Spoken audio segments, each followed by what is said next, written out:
Alors, on va lancer le live.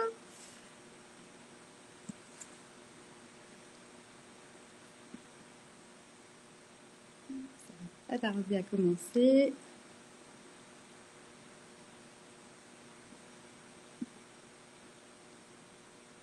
Et c'est bon. Bonsoir à tous. Bonsoir. Bonsoir, bonsoir à ceux qui nous retrouvent. On va attendre quelques petites minutes, le temps que tout le monde se connecte. Bonsoir à tous. Ça y est, je vois quelques personnes qui nous retrouvent. Bonsoir, donc bienvenue dans ce live ESP, salaire et débouchés. Bonsoir.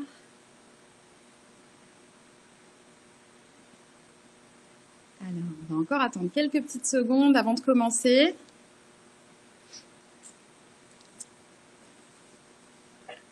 Alors, bonsoir à tous.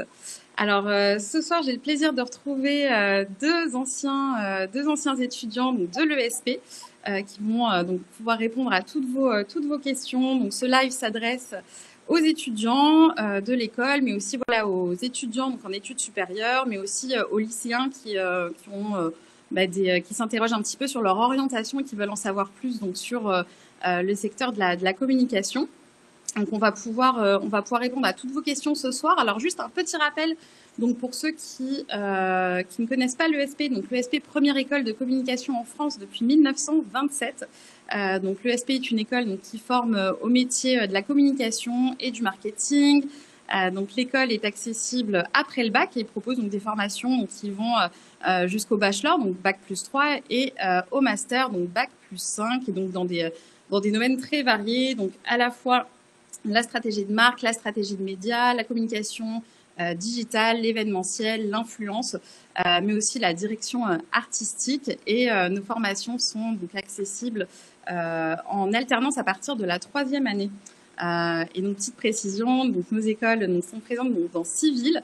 On a le campus historique donc, qui se situe à Paris, mais aussi donc, à Lyon, à Toulouse, à Bordeaux, à Nantes et à Lille, donc depuis la rentrée 2024. Donc c'est notre dernier campus. Donc ce soir, comme je vous le disais, j'ai le plaisir d'accueillir deux alumni. Donc les alumni, donc pour ceux qui ne connaissent pas le terme, c'est les anciens étudiants de l'école. Donc on va écouter ce soir le témoignage d'Andrea Plata, donc qui est issu de la promotion 2017 et donc qui est créateur Growth Lead chez TikTok, et Grégory Pogam, donc issu de la promotion 2018 et qui est responsable communication digitale à la Direction générale de la cohésion sociale, donc au gouvernement. Donc, bonsoir à vous deux. Bonsoir. Merci d'être là. Donc voilà, donc pour ceux qui nous ont rejoints ce soir, n'hésitez pas à poser toutes vos questions. On va essayer d'y répondre un maximum dans le live, mais on a aussi une équipe qui est dans le chat et qui pourra donc répondre à vos questions. Donc, avant de donner la parole à nos alumni, juste un court point donc, sur l'insertion professionnelle après l'ESP. Voilà, c'est important aussi de vous donner quelques petits chiffres clés. Faut savoir que l'ESP compte un réseau de près de 11 000 alumni. Donc, je vous donne juste quelques petits chiffres issus de la promotion, de l'enquête d'insertion de la promotion 2022.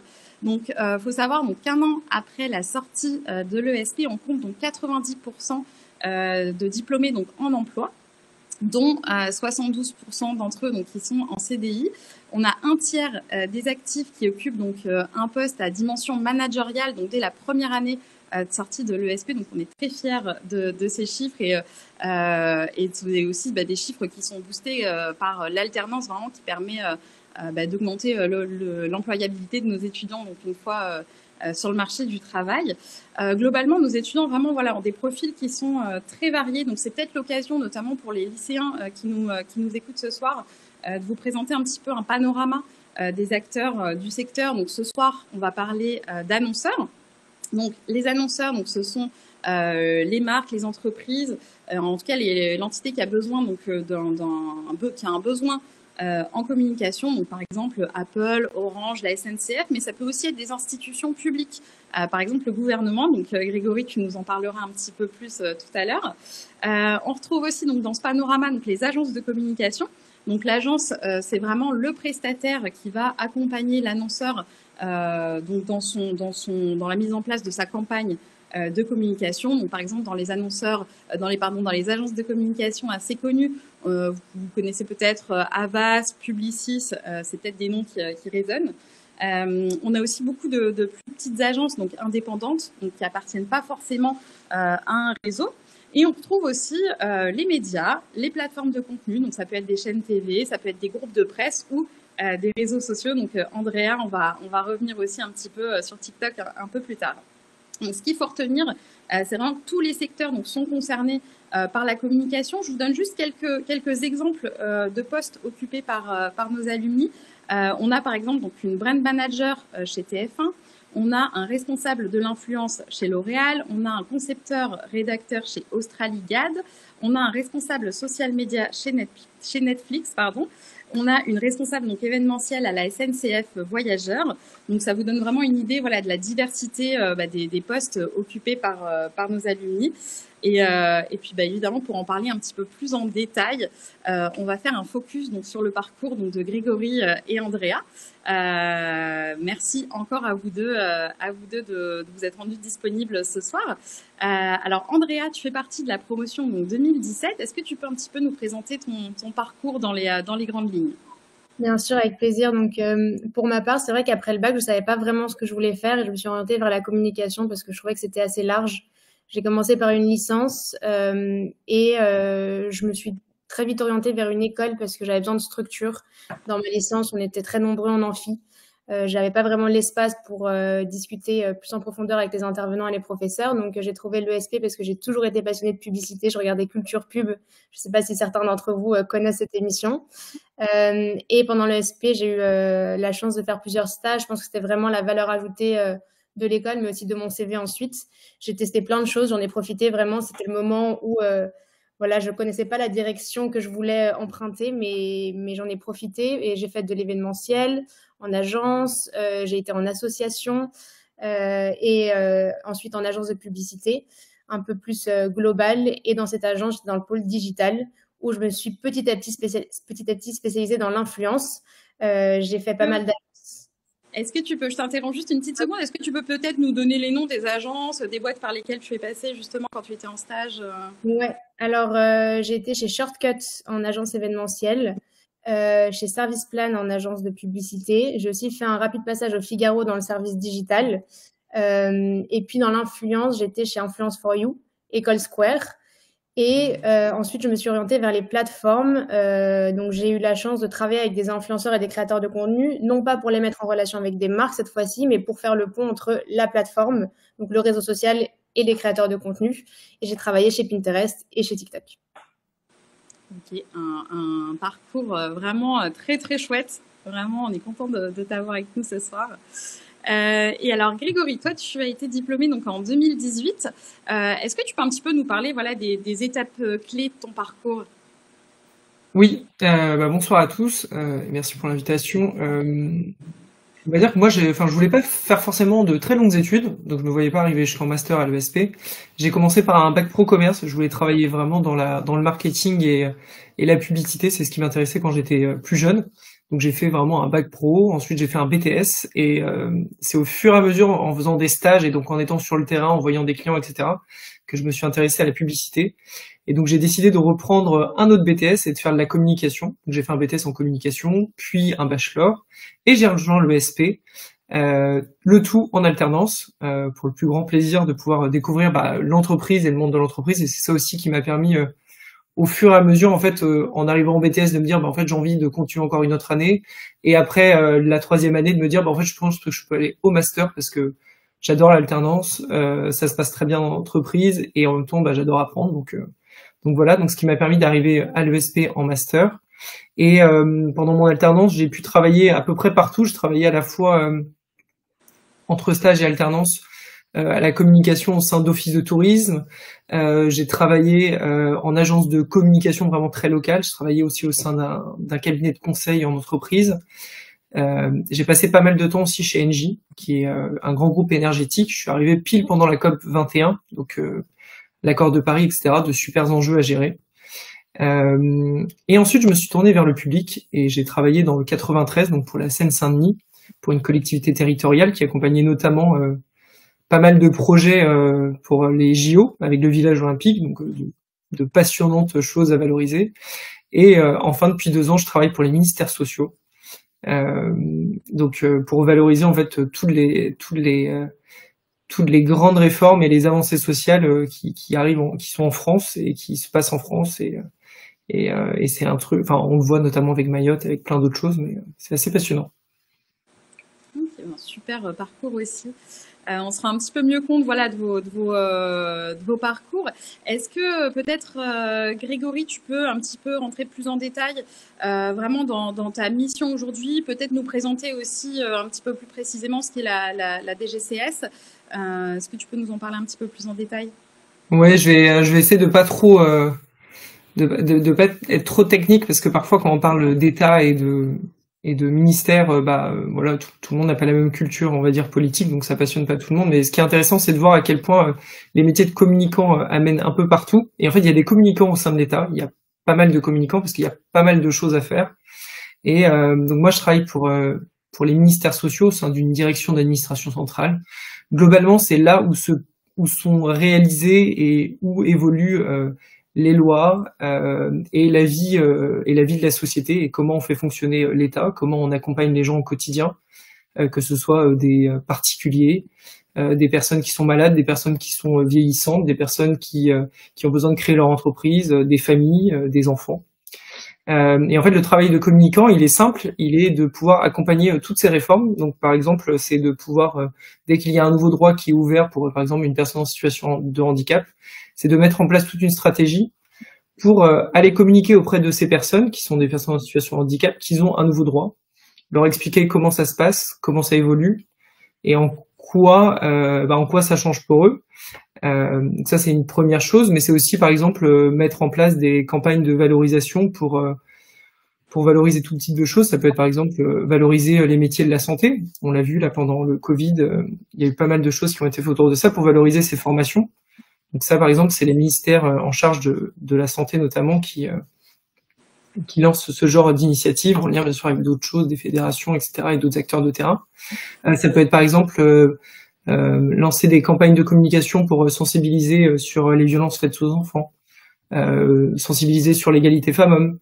Voilà. Donc, enfin, c'est assez multiple, mais en fait, de manière générale, le rôle d'un communicant au sein de l'État, c'est de valoriser toute l'activité de l'État, et du coup de valoriser une multitude de projets. Donc ça peut être vraiment d'une manière très technique, accompagner par exemple des établissements médicaux dans leur transformation, ou alors de manière très globale, à savoir valoriser des métiers, des professions, valoriser des très belles choses, comme des choses un peu plus, on va dire, ouais, technique. On va rester sur le mot technique. Okay.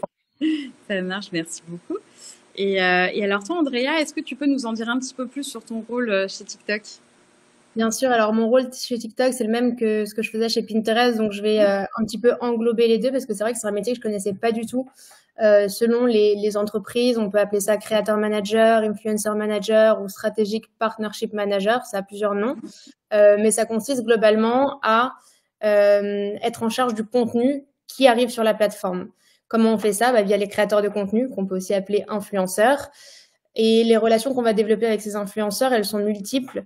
À la fois, on va les aider à comprendre une plateforme et ses algorithmes pour que les créateurs réussissent sur la plateforme, qu'ils soient attachés à une plateforme et qu'ils soient contents de créer régulièrement, puisque quand on est créateur de contenu aujourd'hui, on sait que c'est aussi un métier à temps plein. Donc, on les aide à s'épanouir dans ce métier-là et à avoir toutes les clés pour réussir. Il y a aussi des objectifs en tant que plateforme pour obtenir le contenu qui correspond aux besoins des utilisateurs qui viennent sur cette plateforme. Donc, je donne un exemple. Pinterest, c'est une plateforme où beaucoup d'utilisateurs viennent trouver l'inspiration pour leurs recettes.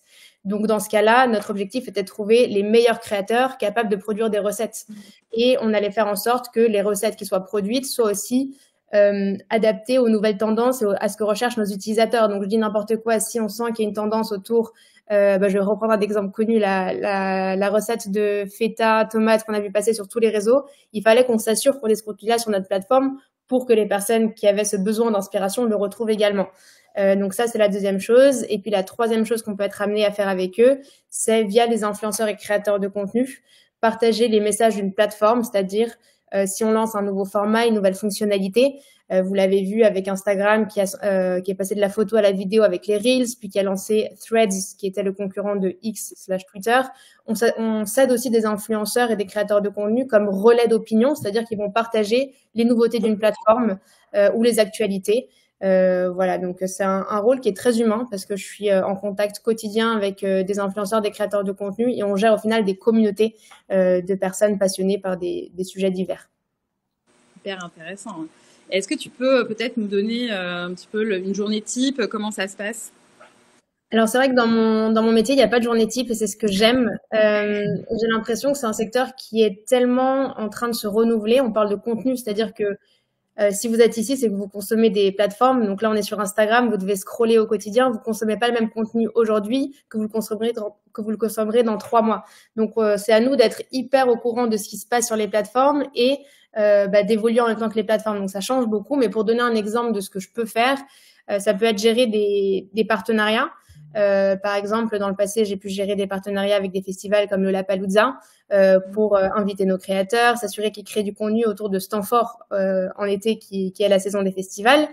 Donc, ça peut être rentrer en communication avec ces partenaires qu'on ne connaît pas au début, définir ensemble les règles de ce partenariat, qu'est-ce que ça va apporter à chacun des parties et le mettre en place.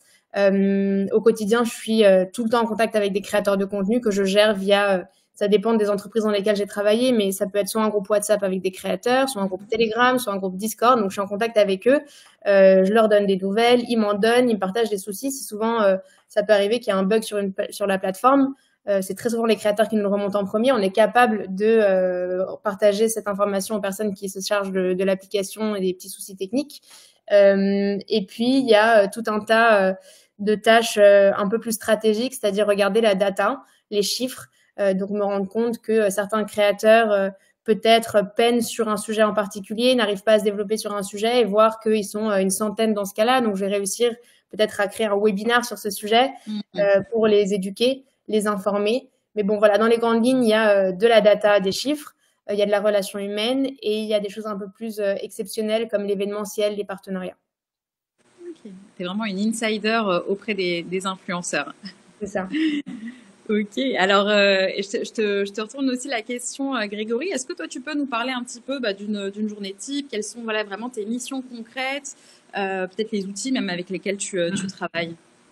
Je vais dire un peu la même chose qu'Andrea, c'est-à-dire je pense qu'il y a vraiment aucune journée qui se ressemble. Alors je sais pas si c'est propre à un communicant ou si vraiment c'est dans tous les métiers, mais en tout cas nous je pense qu'on a de la chance en communication, c'est que on est amené à parler à plein de gens différents. Alors moi mes journées c'est pareil, elles sont parfois on peut avoir des tunnels de réunion, d'autres fois être sur le terrain pour participer par exemple à un événement ou à un tournage d'une vidéo, on peut être sur un salon pour gérer un stand.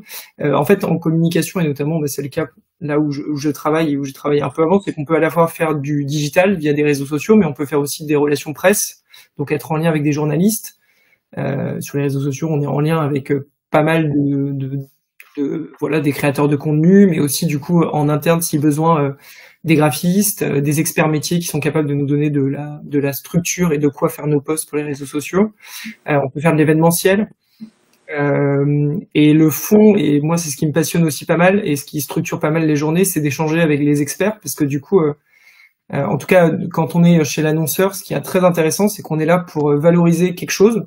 Alors quand on travaille, que ce soit chez L'Oréal, Sephora ou chez Stellantis ou Renault dans l'automobile ou pour le gouvernement ou ailleurs, on est là pour valoriser quelque chose.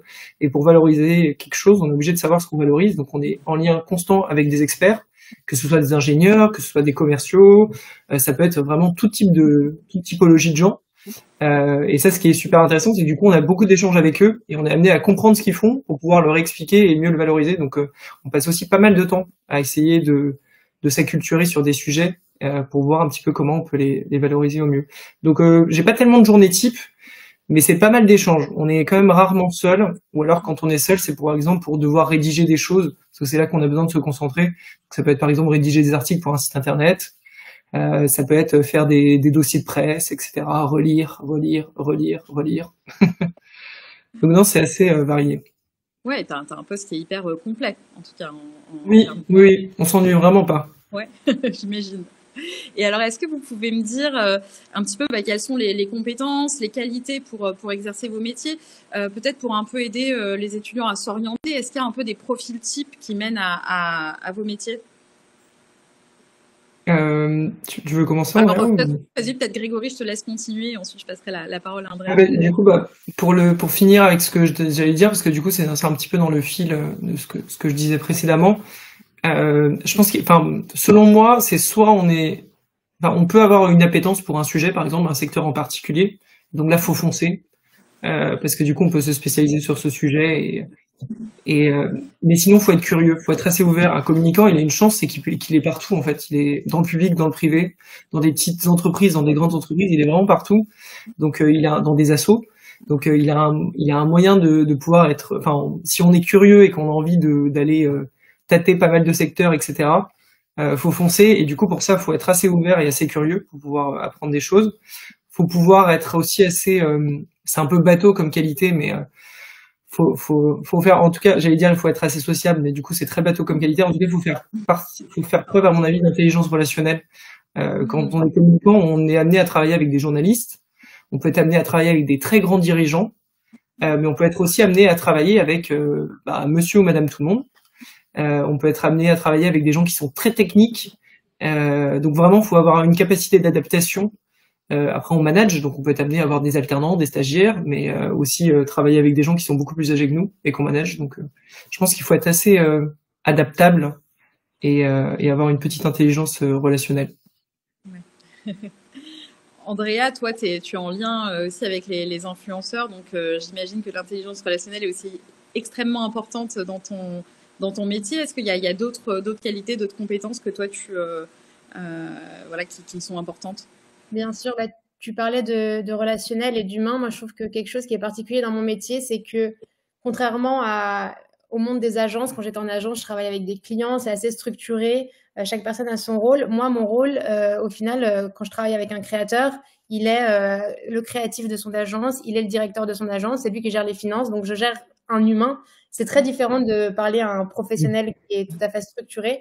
Donc moi, mes conversations avec les créateurs, ça peut être autant sur du professionnel, mais ça devient très rapidement amical ou un petit peu plus que professionnel parce que je dois comprendre que leur activité est en pause parce qu'ils sont en vacances et qu'il n'y a personne d'autre derrière ou des choses comme ça. Donc je pense que c'est des liens encore plus développés que des simples collaborations professionnelles dont on a l'habitude d'avoir. Mais pour ma part, dans mon secteur, je dirais que quelque chose qui est très important et sans surprise, c'est être au fait des réseaux sociaux.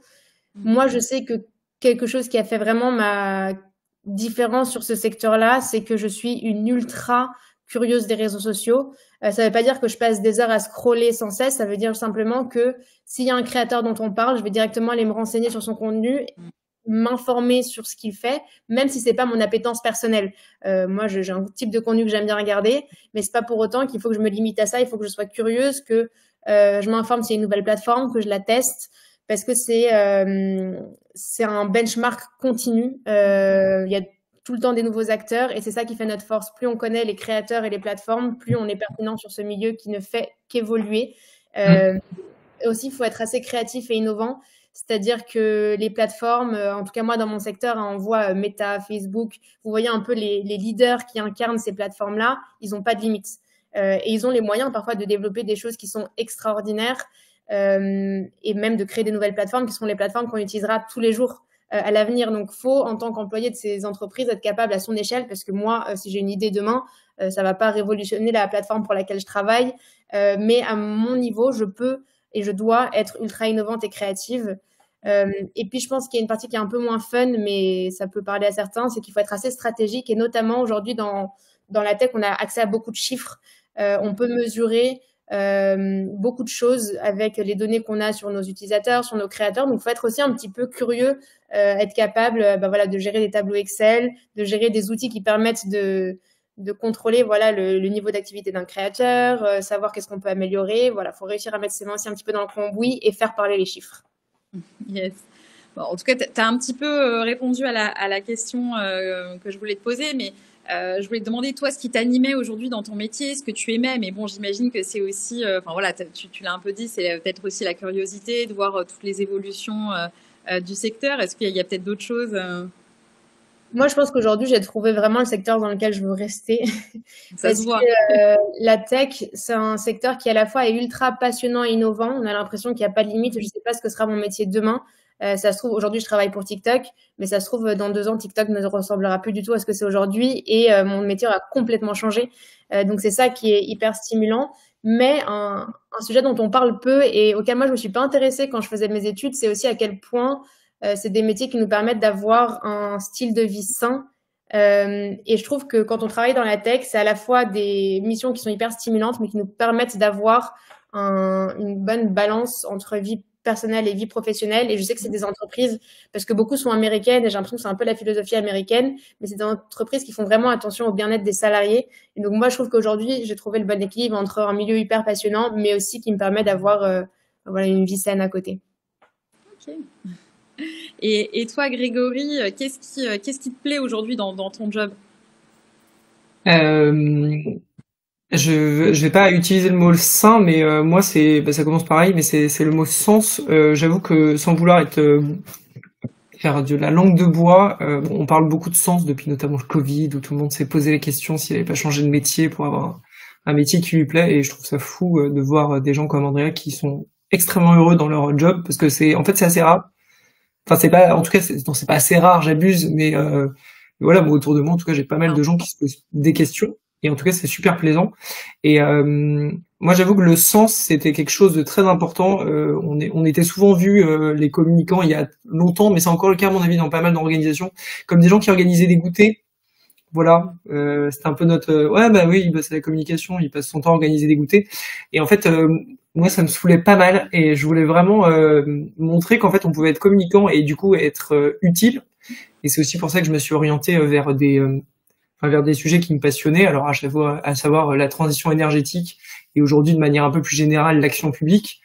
Et du coup, ce qui me plaît en fait, c'est de me sentir utile. Je crois que c'est à peu près ça, sans vouloir faire trop tarte à la crème. Mais c'est vrai. Enfin, nous on est là pour faire passer des messages. On est là pour aider des super projets à être valorisés. Et en fait, je pense que avoir un métier dans lequel on se sent bien et pour lequel on sait pourquoi on se lève le matin, je trouve que c'est pas mal. Et moi, en tout cas, c'est ce qui me motive au quotidien, c'est de me sentir utile. Au-delà d'être pas mal, c'est essentiel même. Ah ouais, bah après, il y a des gens qui mettent un peu moins en valeur leur cadre professionnel et préfèrent booster leur perso. Mais en tout cas, quand on est passionné par son métier, si en plus il peut être utile, c'est pas mal. C'est vrai. Alors, on va faire peut-être, comment dire, on pourra pas présenter tous les métiers du secteur de la communication donc dans ce live, mais est-ce que déjà vous pouvez peut-être un petit peu éclairer les étudiants qui nous regardent sur les métiers avec lesquels vous collaborez au quotidien? Peut-être Grégory, est-ce que tu peux nous dire toi, voilà, avec qui tu collabores au quotidien dans ton métier? Oui, bah moi je les classe en deux parties. On va dire qu'il y a il y a tous les métiers qui sont entre guillemets hors de la communication. Donc ça va être vraiment tous les experts métiers. Ça peut être des ingénieurs, des médecins. Par exemple, là si on travaille sur une communication en lien avec le Covid ou de la prévention de risques, bah voilà, on peut vraiment être en lien avec des psys, des médecins, etc. Et après côté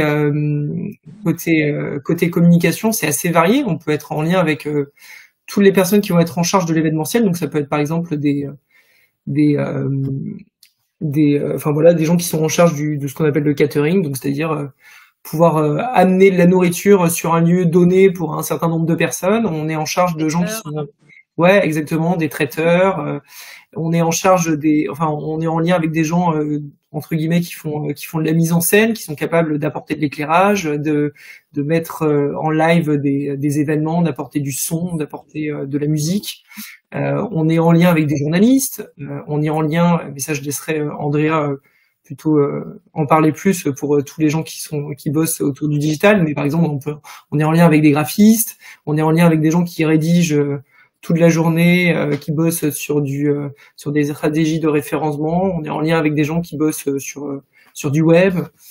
C'est assez varié. J'en ai oublié sans doute pas mal, mais c'est vrai qu'on est en lien avec pas mal de gens. Alors à la fois des gens qui peuvent être 360, donc qui peuvent toucher un petit peu à tout, ou des gens qui sont supra experts et qui vont par exemple faire juste bosser sur du sponsoring sur les réseaux sociaux et qui sont vraiment juste juste expert sur ça. Donc c'est assez large et c'est ça qui est aussi très cool, c'est qu'on apprend sur pas mal de points tout le temps. Et est-ce que par exemple toi, tu as un directeur de la communication avec qui tu travailles? Oui. Alors moi, pareil, j'ai une collègue qui est chef de projet comme moi. On est juste pas sur les mêmes sujets, donc on a chacun nos thématiques. Et au-dessus de nous, on a une directrice de la communication qui elle est en charge en fait de mettre sur les rails de la feuille de route et de vérifier en temps réel avec tous les partenaires que on suit bien la stratégie comme il faut. Donc c'est aussi intéressant. C'est un côté beaucoup plus stratégique. En fait, il faut vraiment avoir une vision beaucoup plus globale, alors que nous, on est vraiment tête dans le guidon tout le temps. Et parfois, on a un peu de mal à en ressortir pour prendre l'air et se dire, bon, alors, dans quel sens on va, est-ce qu'on est bien? Donc, voilà. Ça marche, merci beaucoup. Et toi, Andrea, quels sont un peu les corps de métier avec lesquels tu vas collaborer au quotidien? Alors pour ma part, donc j'ai beaucoup parlé des créateurs de contenu, mais c'est vrai que ça peut aller de l'influenceur en direct, du très gros créateur ou créatrice de contenu comme une Léna Situation au plus petit, ou même parfois des célébrités. Ça m'est arrivé de travailler avec Pomme, par exemple, la chanteuse. Donc on passe soit en direct avec eux, soit avec leur agence, ou même leur label de musique quand c'est eux qui gèrent ça. Et après, pour l'interne, on est pas mal en lien avec les équipes RP, relations presse, parce que tout ce qui est prise de parole, mise en avant d'un créateur, lancement d'une nouvelle fonctionnalité, c'est avec eux que ça se passe et c'est eux qui valident les communications qui sortent au nom de la plateforme. Aussi avec les équipes marketing, c'est eux qui vont nous aider à débloquer des budgets pour les événements et qui vont développer ces initiatives pour qu'elles correspondent aux ADN de la plateforme en question, enfin l'ADN de la plateforme en question. Ça m'arrive aussi d'avoir des agences qui m'aident pour le développement de certains projets, notamment à des moments j'ai eu besoin d'envoyer des goodies, d'avoir des activations un peu plus stratégiques, créatives, et donc dans ce cas-là, on passe par des agences créa qui nous aident. Et sinon, les équipes techniques, c'est assez rare. Nous, on est plutôt là pour faire remonter des infos. C'est pas nos collègues directement, mais on se doit de faire ce pont-là. Donc, les équipes techniques, c'est typiquement ceux qui vont travailler sur l'algorithme d'une plateforme ou développer une nouvelle fonctionnalité sur une plateforme. Donc, nous, on peut les aider à comprendre les besoins des utilisateurs créateurs, mais aussi à comprendre comment eux ont développé une fonctionnalité pour mieux l'expliquer à nos créateurs. Ok, merci beaucoup. Oui. Peut-être ça me fait penser en écoutant Andrea, mais c'est vrai enfin quelque chose que j'ai oublié, donc oui, bien sûr des prestats, parce qu'on peut être en lien avec d'autres agences ou d'autres corps de métier, ou des corps de métier qu'on a en interne mais qu'on peut pas solliciter parce qu'il y a trop de taf. Par exemple, on passe par une agence externe. Et on est aussi souvent en relation, notamment quand on est chez l'annonceur, avec des homologues, donc des communicants d'autres entités. Par exemple, si on fait sur un événement, si on fait un partenariat avec quelqu'un, bah en fait on va être en relation avec notre double ou notre jumeau de l'autre côté. Donc c'est aussi des partenaires de travail quotidien. Ok.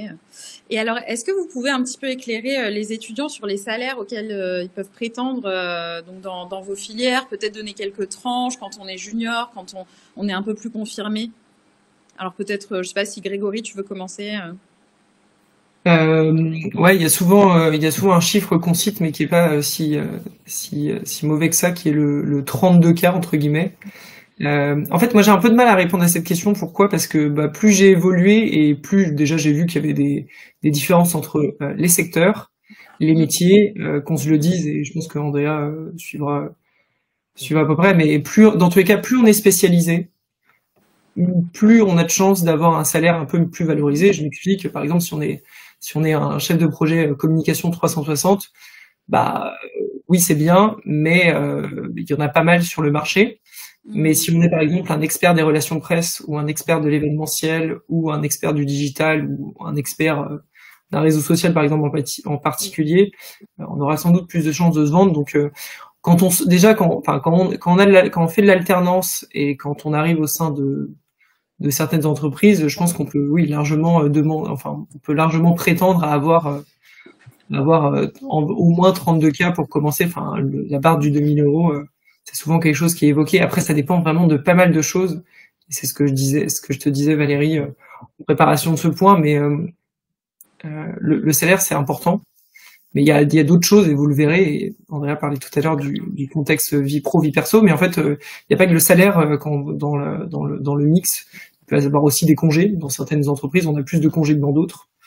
On peut avoir des aménagements de temps de travail, on peut avoir pas mal d'autres avantages. Donc il n'y a pas que la question du salaire.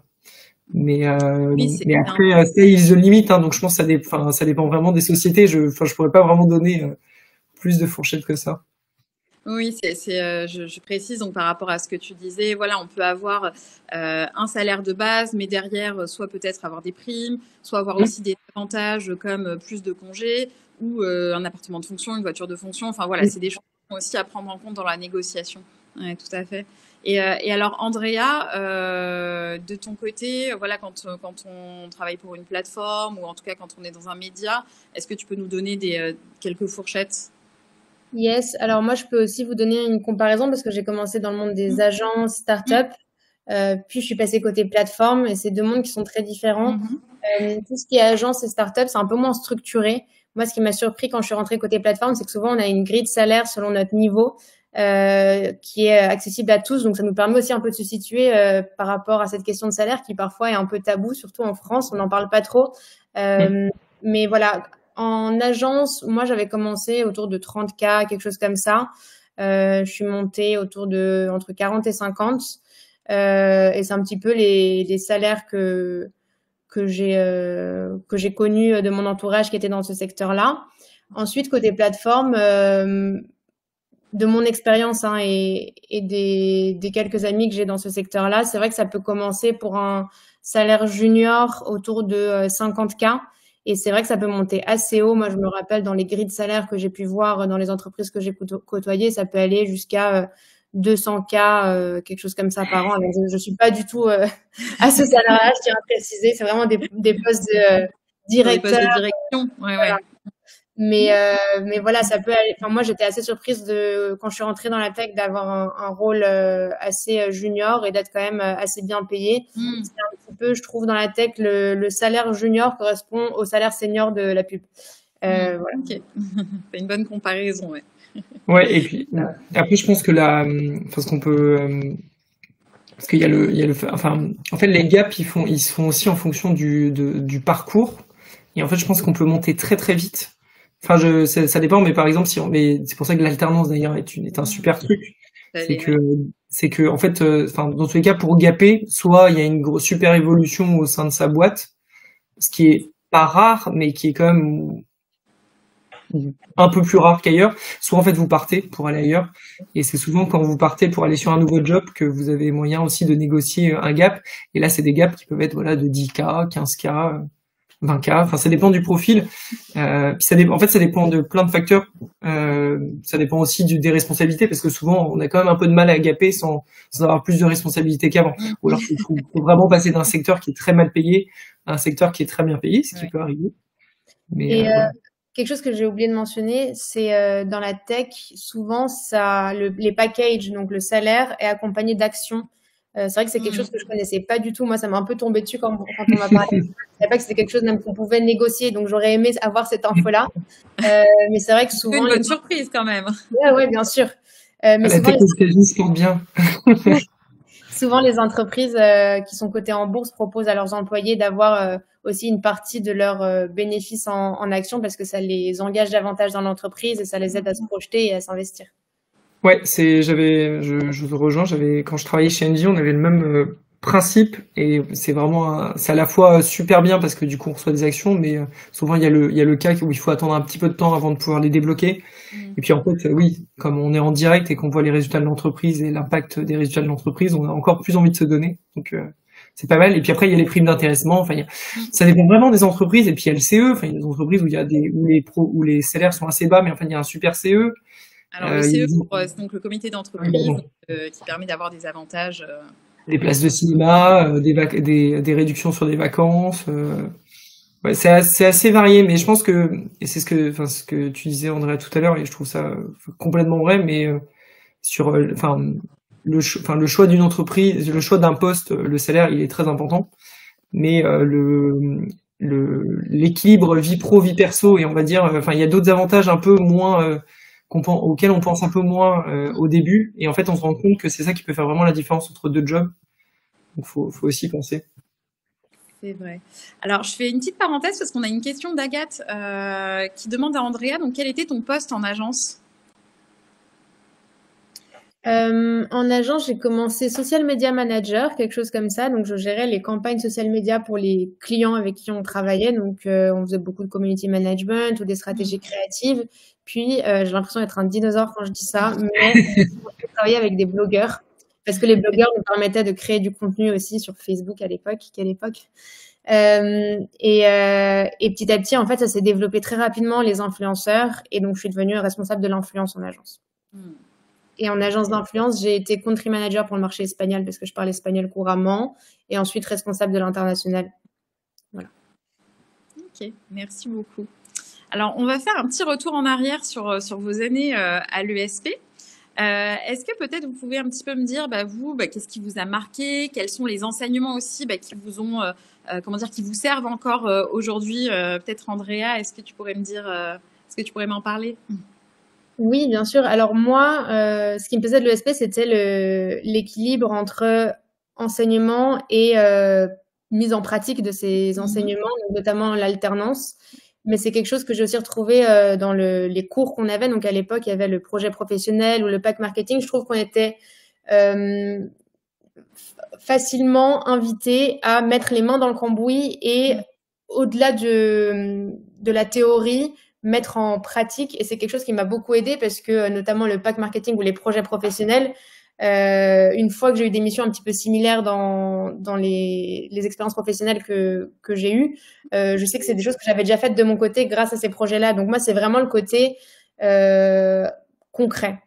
Parce que je pense aussi que j'ai une personnalité qui est très active. J'aime faire des choses, tester des choses, entreprendre. Et j'avais l'opportunité. Je trouve que l'ESP, c'est vraiment une formation qui permet d'avoir un peu une personnalité entrepreneuriale et de faire des choses par soi-même. Ok. Et toi, Grégory? En fait, j'allais dire, je vais avoir une réponse similaire, mais non, du coup, mais oui, moi, ce que j'ai adoré, c'est aussi, bon, déjà, c'est le rythme. Le rythme, on reviendra sans doute sur l'alternance, mais c'est le fait, oui, de voir ça plutôt comme une formation plutôt enfin, c'est une école, mais c'était pas une école au sens scolaire du terme. C'est vraiment c'est vraiment une formation. D'ailleurs, on n'appelait pas des profs, on appelait ça des formateurs. Et la relation est complètement différente. C'est-à-dire qu'on se lève le matin, on vient s'asseoir, on a son ordi, on suit le cours, mais en fait, c'est pas qu'on n'est pas obligé de le suivre. C'est-à-dire que, en fait, c'est là pour nous. Donc, c'est soit on accepte de le suivre et on grandit avec, soit en fait, on s'en fout et, du coup, on prend pas le contenu. Et ce qui est cool, c'est que, du coup, on se prend en main, entre guillemets. Enfin, en tout cas, on a la possibilité de se prendre en main. Et en plus, l'ESP, ça arrive dans des âges où on se cherche, on a envie de se créer une petite personnalité et commencer sa carrière. Et donc, ouais, moi, ce que je retiens, c'était plutôt ça, ce côté, mais comme tu l'as dit, Andrea, entrepreneurial. Ouais, vraiment professionnalisant aussi. Oui. Ouais. Ok. Et alors, est-ce que vous pouvez peut-être me parler d'un projet ou d'une compétition qui vous a marqué? Alors, une compétition, donc c'est un projet donc qui est lancé par un annonceur et donc les étudiants vont travailler donc par groupe pour répondre avec une vraie proposition qu'ils vont proposer, qui vont présenter donc au client, au vrai pro, qui sera là pour écouter. Est-ce qu'il y a peut-être un projet, voilà, ou une compétition qui vous a marqué pendant vos années à l'ESP? Alors, Grégory, est-ce que tu veux... Moi, je peux commencer parce que à l'époque, waouh, je viens de me prendre 15 ans dans la face, mais en 2016-2017, on va dire, l'ESP travaillait, donc on avait ces événements-là, mais on travaillait pas encore avec des très gros annonceurs, etc., comme c'est le cas maintenant ou comme a pu connaître peut-être Andrea. Donc moi je me rappelle qu'on avait fait une compétition dès qu'on était arrivé sur le foie gras. Ça ne m'intéressait pas parce qu'en plus je détestais ça. Mais en fait donc on avait dû travailler en une semaine en tunnel pour pouvoir lancer un projet de communication et en fait changer l'image d'une marque de foie gras pour qu'elle intéresse des jeunes de notre âge et qui puissent le consommer toute l'année. Donc ce qui était quand même un truc assez un petit peu bizarre, mais finalement on y est arrivé et c'était plutôt intéressant parce que du coup moi ça m'a permis de bosser sur des sujets qui ne m'intéressaient vraiment pas et de me prendre au jeu. Et ça c'est quand même ce qui est pas mal quand on nous force un petit peu. Et sinon l'autre chose, mais qui est pas du tout, qui est pas vraiment un projet, une compétition en tant que telle, mais c'était des mémoires. Souvent c'est des trucs un peu rébarbatifs et relous à faire. Mais en tout cas, à l'ESP, moi, les 2 mémoires que j'ai pu réaliser, Ça m'a permis de me poser sur des choses qui me passionnaient. J'avais fait un truc sur comment les leaders, enfin, comment les chefs d'entreprise peuvent influer la communication de leur entreprise. Et j'avais notamment voilà travaillé sur des Elon Musk ou le président de d'autres grandes entreprises très connues. Et voilà, et c'est trop bien, mais ça rejoint ce que je disais tout à l'heure, c'est qu'en fait, c'est un projet qui permet de se poser et de réfléchir aussi sur ce qu'on aime, ce qu'on veut faire et vers quoi on veut tendre en termes de carrière et de spécificité. Oui, ça fait vraiment de vous des experts aussi sur le sujet que vous avez choisi. Toi, Andrea, ça t'a marqué aussi tes projets. Ouais, notamment de cette histoire de mémoire. C'est vrai que moi aussi, c'est quelque chose que j'ai adoré faire. Et comme toi, Grégory, je trouve qu'on avait cette liberté de choisir des sujets qui nous plaisaient, qui nous parlaient. Moi, j'avais choisi la couleur dans la publicité. Un autre de mes sujets de mémoire, c'était la représentation des sexes et des genres dans la publicité. Et je me rappelle avoir adoré ça parce que littéralement, j'avais passé une journée devant la télé à regarder toutes les publicités et noter les publicités où on voyait une personne en cuisine. Est-ce que c'était une femme? Est-ce que c'était un homme? En tirer des conclusions. J'avais adoré ça. Et aussi, moi, j'avais particulièrement aimé les cours de psychologie parce que, notamment, une des raisons pour laquelle je voulais rentrer à l'ESP, c'est qu'on est tous confrontés à la publicité. Et moi, je voulais comprendre les mécanismes derrière et pouvoir vraiment déconstruire une publicité de A à Z, notamment sa construction, pourquoi on met un élément à gauche, pourquoi on met le logo en bas à droite, toutes ces choses-là, moi, j'ai adoré. Et je vais finir sur une dernière chose, ça fera 3 choses que j'ai adorées. C'était les projets perso ou pro, je sais plus comment on appelait ça, où on pouvait vraiment accompagner une marque de A à Z. J'avais accompagné une marque de chaussons pour bébés et j'avais créé leur compte Instagram. J'avais eu des posts qui avaient cartonné en termes de likes alors que je savais pas ce que je faisais. Vraiment, j'avais appris comme ça. Et j'avais notamment fait leur première carte de visite. J'étais allée à l'imprimerie, voir le résultat des cartes de visite personnalisées. C'était incroyable. J'avais adoré ça. Alors effectivement, les projets ont un petit peu évolué. Alors aujourd'hui, pour le mémoire, on parle plutôt de livre blanc, mais effectivement, sur le principe, c'est un petit peu enfin, c'est le même principe. Et j'en profite, je fais aussi une petite parenthèse peut-être pour les étudiants qui sont en terminale.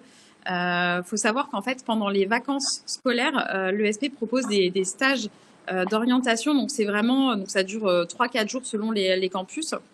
Et pendant 3-4 jours, vous allez vraiment pouvoir donc venir à l'ESP et vous mettre dans la peau d'un étudiant et donc voir voilà comment ça se passe sur un projet. C'est vraiment des journées immersives qui vous permettent aussi d'échanger avec les étudiants, avec les professionnels, avec l'équipe pédagogique. Donc c'est destiné aux étudiants qui sont donc en terminale et qui cherchent voilà qui sont dans cette volonté voilà de tester des formations. Donc vous pouvez vraiment n'hésitez pas à vous inscrire, c'est hyper intéressant. Alors, on arrive à la fin de ce live. J'ai une dernière petite question pour vous. Donc, quel conseil est-ce que vous avez à donner donc aux étudiants qui nous écoutent ce soir? Tu te lances, Grégory, ou Vas-y, si tu as quelque chose en tête. Moi, je pense que un constat que je fais aujourd'hui, et je parle pour moi, mais aussi les personnes de mon entourage, moi, ça fait 8 ans que je travaille et aujourd'hui, j'ai l'impression que mon profil, il est un peu dans une case. C'est-à-dire aujourd'hui, c'est l'influence, la création de contenu et que c'est assez dur d'en sortir. Je dis pas que c'est impossible. Mais dans mon conseil, et c'est ce que j'ai fait quand j'étais à l'ESP, c'est que j'ai profité de tous les stages pour pouvoir tester plein de choses parce qu'on est vraiment au moment de sa vie où notre profil n'a pas encore de trajectoire tracée et donc c'est vraiment le moment pour tester même des choses qu'on n'aimera pas. Moi, l'événementiel, j'ai trouvé ça fun, mais je me suis directement dit que c'était pas ce que j'allais faire toute ma vie. Mais j'ai adoré, voilà, découvrir des milieux différents. Donc voilà, ça c'est mon conseil. Et l'autre chose que je dirais, c'est il faut oser, parce que je pense que j'ai été le type de personne qui acceptait un stage sans demander quel allait être le salaire, sans demander quelles allaient être les compétences, les tâches du quotidien, parce que juste je voulais qu'on me donne le contrat et pas poser de soucis. Mais je pense que c'est aussi une qualité de savoir s'imposer, poser des questions, demander peut-être un salaire un peu plus élevé que ce qu'on nous a proposé. Voilà, je pense qu'il faut toujours oser dans ce secteur-là. Ah, c'est vrai. Et d'ailleurs, c'est ce qu'on se disait. Vous avez, enfin voilà, quand on a fait de l'alternance, en plus, on a cette expérience à valoriser, donc il faut pas hésiter. Et toi, Grégory, alors quels sont tes conseils pour les étudiants qui souhaiteraient s'orienter vers la communication. J'aurais dû commencer à parler, ça m'évitera de devoir redire ce que va dire Andrea. Mais non, bah, moi, en tout cas, sur la première partie d'Andrea, c'est à peu près ce que j'allais dire. C'est vraiment, faut être, enfin, c'est ce que je disais tout à l'heure, mais soyez curieux. Vous êtes jeune, et c'est vrai qu'en fait, on peut très vite tomber dans des cases. Que ce soit des cases d'ailleurs où on est très spécialiste, ou alors des cases d'ailleurs où on est trop généraliste. Et rien qu'en termes de secteur d'activité, souvent on se dit ouais, je vais aller bosser dans des secteurs qui m'intéressent, qui sont peut-être plus ouverts à moi. Donc ça va être par exemple des secteurs sur des produits de grande consommation qu'on connaît. Enfin, moi jamais j'aurais cru pouvoir aller un jour bosser dans l'industrie électrique. Et je crois qu'au jour d'aujourd'hui, même, enfin au jour d'aujourd'hui, pas très français ça, mais je crois que, enfin j'y ai passé 7-8 ans chez Engie. Et c'est là où j'ai le plus appris et où je me suis, je pense, le plus éclaté intellectuellement, même si dans mes missions quotidiennes, je continue à m'éclater. Mais voilà, c'était un secteur qui ne me faisait vraiment pas envie et dans lequel je me suis découvert une vraie passion. Et comme disait Andrea, en fait, on est jeune. Enfin, bon, moi j'ai eu 31 ans, mais je suis encore jeune, j'estime. Et en fait, j'ai l'impression de pas encore avoir regardé tous les secteurs vers lesquels je pouvais aller. Là, je suis dans le public, mais j'ai encore envie d'aller découvrir d'autres choses. Et en fait, honnêtement, une carrière, elle évolue aussi comme ça. C'est qu'on n'est pas obligé d'évoluer en montant dans l'organigramme. On peut aussi évoluer en se prenant un panel. Vous savez pas ce que vous ferez à 50 ans, peut-être qu'à 50 ans, vous serez très très heureux de pouvoir travailler tranquillement à votre compte et de pouvoir conseiller des tas de boîtes. Mais ça, vous pourrez le faire seulement si vous avez une vision un peu générale de ce qui se passe un peu partout et si vous avez eu la chance de pouvoir aller picorer un peu partout. Et puis en plus, quand on picore un peu partout, ça nous permet aussi de sortir de nos bulles et de pouvoir côtoyer des gens de différents secteurs. Donc mon conseil, soyez curieux, quoi. Ouais. Oui, puis en plus, alors moi je le vois avec nos alumni, on a beaucoup d'alumni qui sont surpris parce qu'ils se retrouvent dans un secteur qui à la base les intéressait pas forcément et finalement ils sont hyper épanouis ou qui voulaient être chez l'annonceur et qui finalement sont en agence et en fait ça leur plaît, ils ont fait toute leur carrière après en agence. Enfin voilà, c'est vrai que on le voit avec les parcours de nos anciens étudiants aussi, ouais. Enfin moi par exemple, j'ai toujours eu une petite frustration de me dire j'ai pas fait Sciences Po, parce que j'aime la politique et l'action publique et je me suis dit jamais je pourrais travailler en ministère ou au sommet de l'État. Aujourd'hui, on travaille en direct avec des conseillers communication de ministres, mais il y a même 5 ans, je me serais même pas dit que je pourrais le faire un jour. Et en fait, bah si, parce que les portes sont assez ouvertes. On cherche des candidats et en fait, dès qu'on a un peu de motivation, de l'envie et quand même un minimum de compétences, bah en fait, on peut y arriver. Donc, enfin, tout est assez possible. Et donc, je suis d'accord avec Andrea, faut y aller, quoi. C'est une très belle conclusion. Mais merci encore à vous deux. Donc pour ceux qui nous ont écoutés ce soir, si vous avez d'autres questions, n'hésitez pas à nous envoyer vos questions en DM. On vous répondra en direct. Et encore merci Andrea, Grégory, c'était hyper intéressant d'en savoir un petit peu plus sur vos parcours. Merci pour votre témoignage. Et